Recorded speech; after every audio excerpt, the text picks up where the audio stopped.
It's not every day that you get to witness the death of human creativity, but with the recent advances in AI through Google's VO3, through its video capabilities and its audio generation, it's only a matter of time till content creation and Magic the Gathering content creation is affected by it. We can't stop the AI revolution anymore. We're far past that. And I think we all need to embrace it at some point in some type of pessimistic view. And that's what this is going to be in this video, a bit of a rant, but also providing perspective and commentary for many of you that don't have the information funnels or the resources, maybe in your close friend circles, to understand what's going on in a full group. We're going to be talking about more recent events that have happened around the University of Zurich and Reddit's lawsuit against them for using AI bots, a little bit of dead internet theory, and then ultimately bringing it back around to how this, in our small worldview, affects content creation, Magic content creation, and our mass media consumption throughout our various different avenues, whether you play other games, consume other forms of media through TV shows and movies, or literally paper media now with AI generated books all over the place. AI is everywhere. And it's not an if, it's a when of when it's going to start affecting Magic the Gathering. But I want to kind of take a step back. Again, this is one of my Yap videos, so it's not going to be the most structured thing in the world. I appreciate everyone coming through for these. If you want to see more of these on other topics, and if you have a topic specifically that you want me to kind of rant about like this, that's more general and has an analog to Magic the Gathering, let me know in the comment section down below. No Minecraft parkour for this one. We're talking about the problematic rise of the use of AI. And let me just get this out of the way. AI has useful applications in a vacuum, right? It does, right? It can speed up processes for some people, kind of simplify some simple tasks, take over some mathematics, things that humans would take a little bit longer to through an inconvenience, AI can help fix. The problem is when it's used as a replacement for human creativity and how much we value that creativity. And I don't want to get into the whole discussion around like, individualism and religion and how sci-fi's view on that, like sci-fi literature has been in terms of how the human condition has kept us human, but that may in itself be a flaw. That's a deeper discussion to have. Keeping it around AI, when it comes to taking away creativity, it takes prompt engineering or whatever dystopian topic you want to call that. It takes the idea of making a sentence and generating what someone would take hours to do. For example, Homer Simpson making out with Vegeta. That is something that if you gave someone a pen and paper to do, it would take them hours to frame it, location, maybe even storyboard it. Maybe they turn it into something funny. Maybe they make it into content because someone thought it was funny and they were able to extrapolate that further and they were able to grow an audience from there. But now someone's going to be able to go into this VO3 system, maybe even ChatGPT in the future. It won't be ChatGPT, but maybe something that some type of generative AI company or product provides, and it's going to be able to make through a prompt. And now it's relatively convincing. We have demonstration of Minecraft gameplay YouTube videos made through AI. We have demonstration of those like really irritating like street interviews, when like a really dumb looking ugly or either ugly or good looking simpleton type of guy goes up to like random suggestive women on the street, right? Like it's always the ones wearing the least amount of clothes or what an audience would perceive to be the worst type of women. It's never the men that get the views, and it's never anything intellectual being asked, and it's always like, what's your body count? The worst type of videos on the internet. And when it comes to that, first of all, those type of videos made by other humans bring down other humans. Even in how I described it, there are biases in how I'm describing it. It's meant to draw out the negativity in you.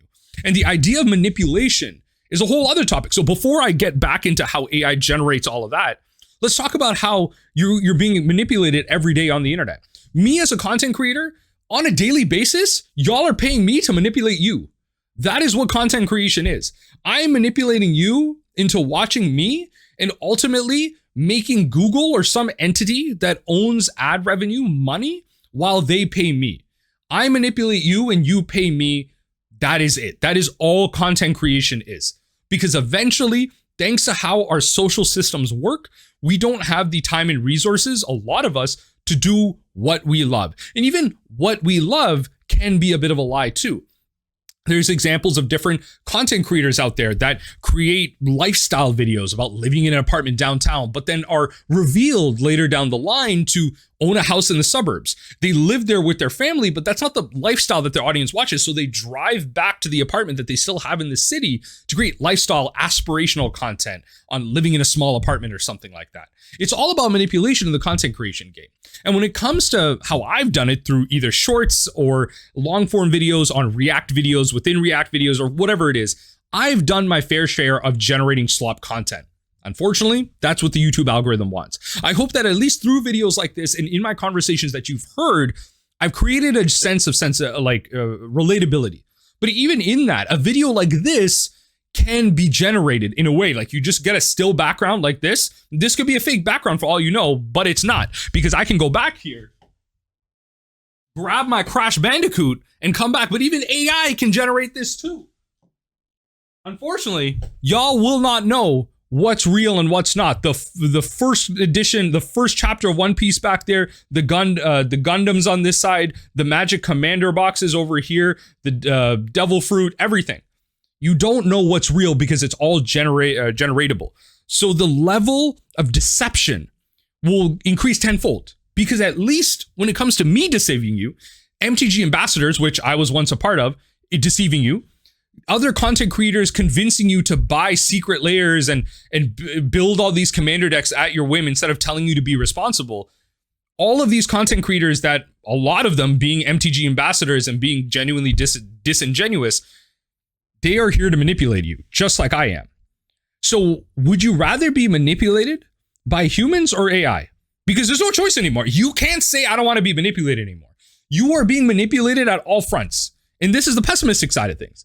You are being convinced in all ways, shape, and form to care about this movement, to care about that movement.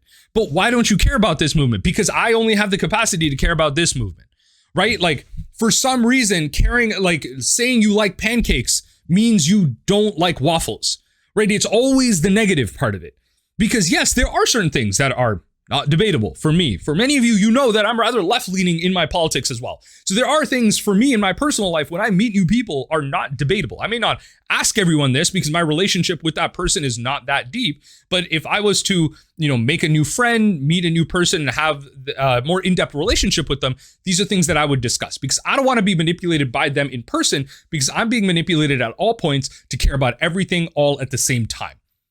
And so with that in mind, why do y'all want to be manipulated by AI? Why do y'all want to do it? Because I see a lot of you engaging with it. And you know what? There have been situations where many of us have in the beginning as well.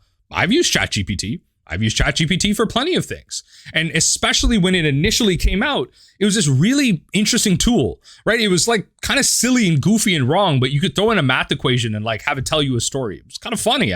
But then once it started getting to 4.0, and started getting to that paid model where they started giving you more services, and then other companies started coming out with their AI, and then every single corporate organization was trying to integrate AI in some way, then it started to get a little spooky. Then people started to say, okay, hold on, maybe we need to put the brakes on here, because then we started having kids at school use them for their essays, take away the creativity that they've had to sit down and learn, and then generate all this stuff through AI. Those rich people telling you all the time that you shouldn't go to college, the biggest piece of bogus, by the way, because if college doesn't give you an education, if university doesn't give you an education, if post-secondary doesn't give you an education, then why is it that the rich elites are still sending their kids to college? Not publicly, maybe through private, but why are they all still going to school? If they're the ones telling you that their kids don't need to go to college, you shouldn't go to college, you should do this, why is it that you, as an average person, are listening to that while their kids go to college? It's all about manipulation. You are being manipulated at all fronts. We are being told to care about this, but there's slaves in the Congo that are building this camera, this computer, this microphone that I'm speaking into, the parts in here. There are people dying for stuff like this. And yet we're not talking about any of that. And that is the problem, because we're okay with being manipulated. So we're past that point, right? We are past the point of where we can say anything about it. So why is it that we're against AI? Because it's about the human individual. It's the fact that this is the last piece of individuality that we have, right? We can at least use our own creativity to manipulate the masses. If we are being manipulated, we can then make the choice to manipulate someone else. We are losing our autonomy when it comes to what we consume and how we consume it. And even before I get further into that point, you have to understand that the social systems that keep us here, that keep us from being creative, from enjoying ourselves, working 40 hours a week, for some reason, some of y'all actually believe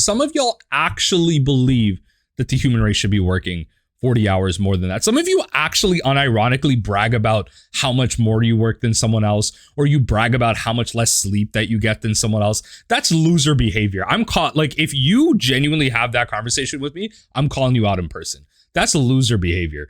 Don't like really sit back and become a human again. Like, you have gone too far. And being a part of this AI quote unquote revolution is a small part of that as well. Because when it comes to missing the point, missing the plot, as the kids call it these days, not going on vacation, not traveling, constantly saving your money and not doing things, because there is a balance of, consumerism and minimalism, or maximalism and minimalism, I guess, are the opposites, but y'all are getting my point here. When it comes to the opposites of those, it tends to be a balance, because you want to make sure that you are alive within the constraints you're in to afford a house, get a good job, find a partner, maybe have kids, maybe not, maybe be dinks now, whatever it is. Find a way to manage in life by also maybe going on vacation once a year, going outside, seeing the sun, seeing the park, enjoying your hobbies, playing Magic the Gathering. And when it comes to content creation here, when it comes to scripting and video editing and generating ideas, a lot of this is already in some ways kind of lost. Think about the last time you've watched a YouTube video. I've kind of do it in a small way.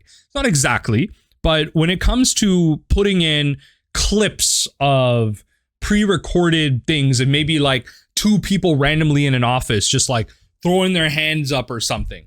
Just these clips that you can put into your videos that help viewers clue into an idea. In some way, that's not AI generated, but it's replacing the creativity. It's taking the editing that you could put in, the self-creativity of maybe hiring someone to do that, but then instead going on a website, paying a subscription for a bunch of clips that you can now put into your videos to kind of emphasize a point. This is a big thing that a lot of commentary YouTubers do. And for me, one thing that I do is, like, you'll notice in my videos, in my intros, I always do like a bit of a 1-minute intro where I'm talking to like this. I'll put a little background with like some stars. I'll put some cards up. I'll keep cutting, right? Because cutting is a big thing, right? Thanks to Mr. Beast and his editing style, attention is a big thing. And it's hard to grab attention. If you'll have ever seen the editing timeline on Premiere of a Mr. Beast video, it's mind-boggling. It's insane. It like hurts the brain of an average person to think that you can do that. But then AI simplifies all that. And many of you might be thinking, that's great. It takes away a lot of human tasks that you could be doing. The problem is it takes it all and more. It takes everything. It's not just about the editing. It takes the video out. You don't need to be involved. There's so many examples, hundreds of examples, and even millions and billions of views on YouTube currently on channels that just make AI slop content. I watched a video the other day where one of these channels that I follow that goes over these AI slop channels and tries to bust them and all that stuff, kind of warning you about them. They this wasn't one of those. This was a Ludwig video. This was a Ludwig video. The Ludwig video was actually going over, reacting to someone else's video on how they make money on YouTube, how they run these short like clip farming channels where they'll take out of context America's Got Talent clips of like, oh, shock, oh my God, audience reactions. And they'll clip them together into AI generated video of like a leopard fusing with a human to make a muscular leopard humanoid or something. And the short itself is rather ridiculous. If you were to watch it as an average person this far into a video, an intellectual, you would just be like, this is dumb. But it came up on your video. You probably watched some of it at least once. You gave the short its views. And with that short itself got like 15 million views. And that person is talking about how they're running multiple channels that make thousands of dollars a month. One of their channels was making $7K a month. The other one was making $4K a month. That's more money than some of y'all will ever see in your entire life per month, per year sometimes. That's insane. That's more money than some people will see in their lives. Not just you. You as the person watching this YouTube video, probably have a couple more resources to you if you have access to the internet and are able to watch this. Some people will never see that amount of money in their lives. That's an insane amount of money to be making per month, tens of thousands of dollars off of AI slop content that you have meagerly edited together that now, thanks to VO3, is going to be able to put it all together. And it's just going to be all over YouTube. Because we already know the dead internet theory exists. For those of you that don't know what that is, the dead internet theory posits that it's becoming more and more true, by the way. The dead internet theory, before I get into it, was actually thought of as a conspiracy, that this was not real, that eventually the internet would be taken over by bots, that the majority of interactions that you have are with other people that are not real. They're bots, they're AI bots or AI people, whatever it might be. They're systems designed to generate conversation, guide you in a way, and throw you towards a decision without actually speaking to other people. And the dead internet theory has been proven to be real more and more every day. And we actually saw it with a recent example on Reddit, where Reddit is going through a lawsuit right now I actually have the Reddit open right here. I'm not going to put it on screen, but you can look it up. Change my view, R change my view, the lawsuit. Just Google Reddit lawsuit, R change my view AI. That'll give you everything you need. And so, and also Google search is another thing I want to get into. But what happened was the University of Zurich, through unauthorized means, so they did not let Change My View know, they did not let anyone know, that they put in a bunch of AI bots into R Change My View. And you can already imagine the problem with this. R Change My View is a subreddit where you post an opinion that you accept that might be a little flawed or a little out of the way, or you believe other people don't, they might have an issue with. And other people try and change your view on that and try and have an open conversation with you. So it's already a dicey website or dicey subreddit, right? You can imagine a lot of crazy opinions get flown around over there. And to have AI, generative AI, by the way, AI cannot think. I think a lot of you don't understand that this isn't like AI in Terminator that's going to come end us all and we're going to go fight in a war that's going to span time. That's not. This is generative AI. This is an AI that uses information based on information fed to it by other humans. There's a lot of wrong in there. And a lot of you might argue that that's what humans are. It's a collection of thoughts that other humans give to you. In many ways, you're right. There's plenty of examples of children that have no differentiation of race. They love people of color. They love, anyone, right? Whether it would be a white kid that loves a black kid, whatever it might be. But when they grow up, that changes because of their environment around them, the things they experience, the movies they watch, the jokes they make. That changes them over time. That's kind of what this AI is. The problem is the AI doesn't have the deeper systems. It doesn't have a form of emotion. It doesn't have to interact with other people to make decisions around them. Its sense of empathy is made by someone else through a very loose means, right? It doesn't, for many of you kind of more religious folk or supernatural folk, it doesn't have a soul. And so these bots were released into this, and for whole threads that were made by these bots, that were responded to by these bots, real people going into the subreddit, being responded to by these bots, it wasn't disclosed until later. And the fundamental problem with this is that this is the one you know about.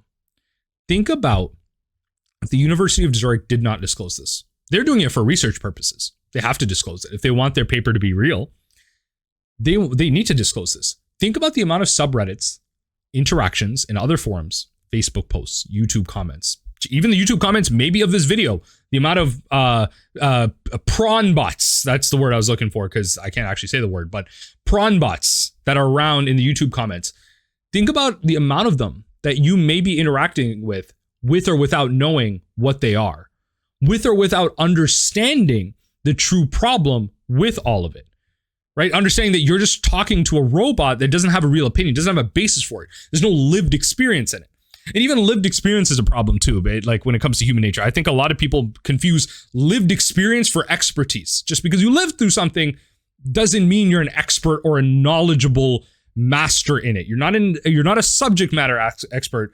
Just be like, you don't know everything about car crashes because you lived through one, right? That I think that's pretty fair to understand. A lot of times car crashes happen in a flash. You don't understand what's going on. Next thing you know, you're upside down. You don't know much of what happened. Pretty simple, right? You're not an expert in that situation. So when it comes through dealing with bots on the internet, They're everywhere. You've probably, chances are, interacted with the bot. Statistically speaking, at this point, based on the research we have around the amount of bots on the internet. I mean, think about like sales bots. There's so many examples of, limited time quantities of items, whether it be shoes or whether it be ticket sales and everything. So many examples of people creating bots to be able to go buy those out. That's a simple example of bots on the internet, not something you talk to.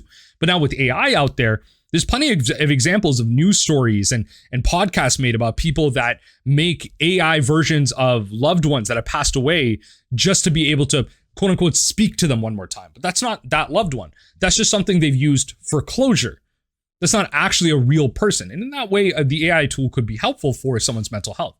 But in that way, it can be parasocial as well. There's that movie that I remember I watched. I think I'm forgetting the actor's name, but I believe it was the one that plays Black Widow in the MCU. She was a AI robot and became a loved, like a lover, a companion for someone in real life. It was a futuristic situation. I think it was called, it wasn't You. I'm forgetting the name of the movie, but someone probably knows in the comment section. If you do, shout out to you. Leave it down below. I'll try and pin your comment. But it's a exploration of AI and robot companionship and what it means to be alone and find, again, not just companionship, but partnership, camaraderie in machines, in something that, quote unquote, doesn't have a soul. That age-old question of, does a robot dream of robot sheep? The basis for cyberpunk and many other science fiction novellas and stories and concepts throughout history. Do these things think? For now, they don't. That's not what AI can do.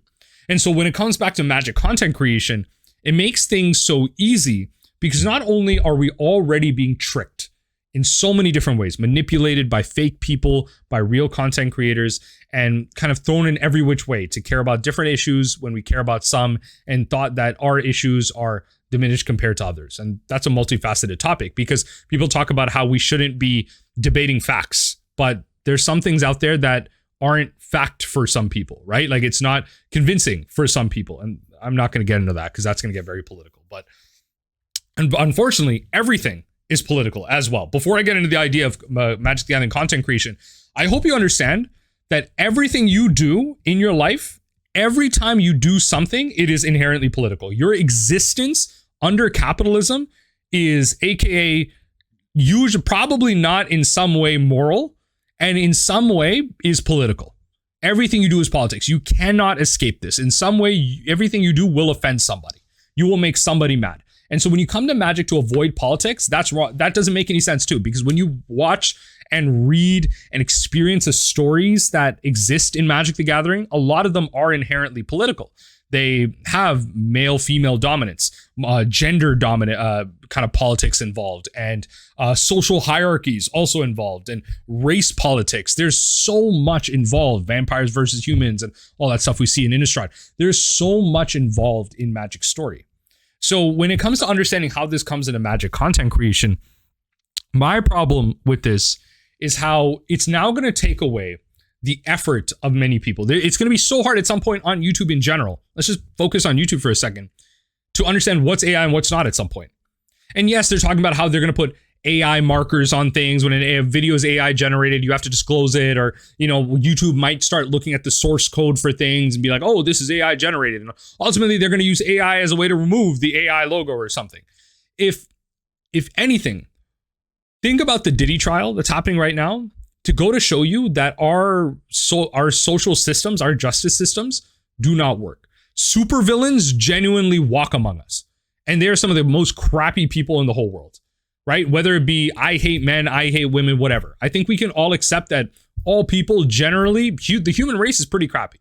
And yes, let's be honest, men are pretty crappy as well. That doesn't take away from the fact that there are examples of other people that are, women or people of other genders being crappy as well. But, we're in a male-dominated society, which is why the term all men suck is very relevant. It is inherently relevant because of that being male-dominated.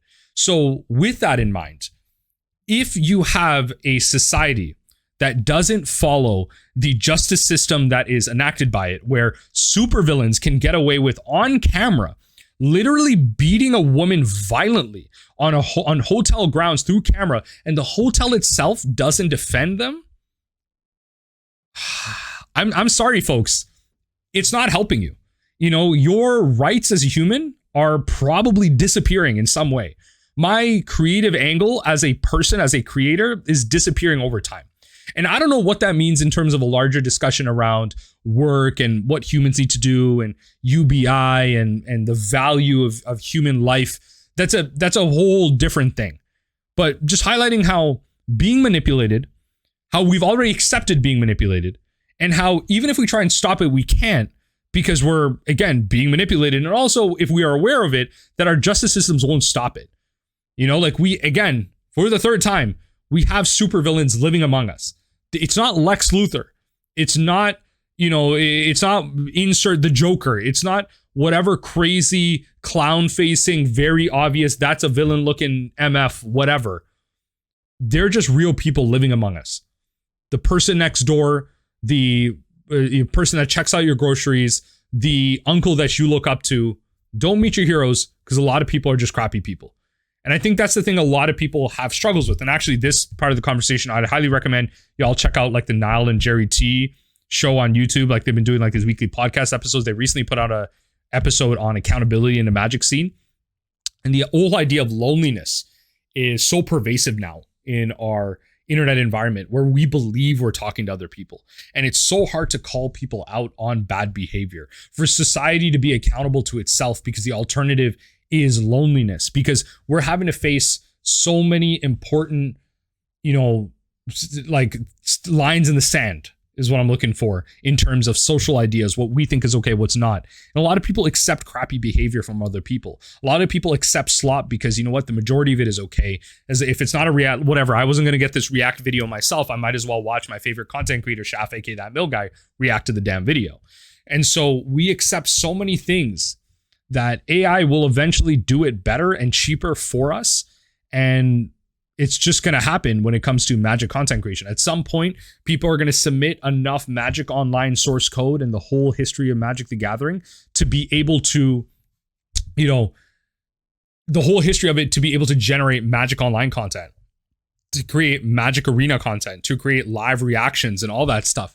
And even recently, I actually just had a game yesterday with a couple creators, and one of the folks joining us, their kind of moniker is Tuna. Shout out to you, Tuna, for this. But essentially, one of the players in the game was playing with Infect. We almost lost to them, but like we were close. We were like 8 and 9 Infect. It was so close. It was a close one because it was like proliferating. So it was like really hard to stop on the battlefield. There's only one card in Magic, as far as I'm aware, that can stop that. It's called Leeches. White, white, and 1. Target player loses all poison counters and all that stuff. But what we did was, as a joke, we're like, oh, we can't think of it. Let's ask AI for it. Because of course, it's always going to give us a great answer, right? AI knows everything. Humans made AI, right? Whatever. And it gave us some of the worst answers in the world. Honestly, some of it's pretty goated. I'm going to read some of it here. So the first thing it says, to remove poison counters in Magic the Gathering, you can. Microsoft AI, 1. Gain life to remove all poison counters immediately. Gain life to remove all poison counters immediately. Someone contact Morrow. Put this in the rules immediately. Play a card like Angel of Destiny to remove all poison counters. By the way, this is going off the fact that life gain stops it, like poison counters. Go Scryfall search Angel of Destiny. It has nothing to do with poison. Number 3 is so goated, by the way. Remove your opponent from the game. You can just end them, just win the game, to start a new game with 0 poison counters. Honestly, the single best response I've ever had AI say. That is so based. So based. How do you remove poison counters? Just win the game and start a new one. You can use the card Leeches. So number 4 is actually correct.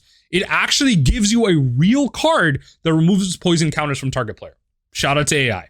Number 5, consider cards like Cloudsteel Kirin that prevent losing the game due to poison counters. Now, actually, this one I specifically did not look up, but I'm going to look it up now. Cloudsteel Kirin. It says, equipped creature has flying, so it's an artifact creature equipment Kirin, white and 2 for a 3/2. Equipped creature has flying, and your opponent can't lose the game, and you can't lose the game, and your opponents can't win the game. Honestly, that's fair too, because as long as you have some type of thing effect that says you can't lose the game, that's fair too. Poison counters are not going to stop you from there. So that's actually pretty base too. It's just the explanation isn't there. So some correct, some wrong. And so some of this is coming from a lack of understanding of the human input. The input that humans are providing into the generative AI isn't where it needs to be. But it doesn't mean it can't get there. Because you know that with my own content, with my shorts and my long form videos, there are plenty of examples of me getting something wrong. I post plenty of gameplay videos where I may misplay. I'm going to post some tomorrow as well of a league where, yeah, there are going to be some misplays in there. There are going to be some plays that are, you know what, I made and I still ended up with the wrong outcome. And things still go wrong. And that's okay there because that's a human making a mistake. But when it's an AI making a mistake, it can be a lot more dangerous because of how easy it is to implement. A human making a mistake is already dangerous. Not paying attention on the phone, you know, drinking and driving, all that stuff. There's a lot of dangerous things, malpractice in doctors. There's a lot of dangerous things that humans can do. But there's a lot more consequences to it because of a human interaction. The problem is when it comes to AI, it's so easy to implement on a mass scale that it's going to be really hard to differentiate. And that's where, I don't know. I don't know how much longer I should be yapping about this. I've already been going on for like 30 plus minutes at this point. Let me know what you think in the comment section down below. Is Magic the Gathering content creation already doomed because our media and everywhere we are, we're already being manipulated and we're looking forward to getting manipulated. And based on everything going on in the world, we just have so much against us already. The justice system will not help us here. Our rules and regulations have not acted fast enough to stop this. Pandora's box is already open. Let me know what you think in the comment section down below. This has been Shaf, aka That Mill Guy, my weekly yap that is so far not AI generated. I don't know how to prove that to you. So far, not that. But for now, just a real person trying to yap about some real things.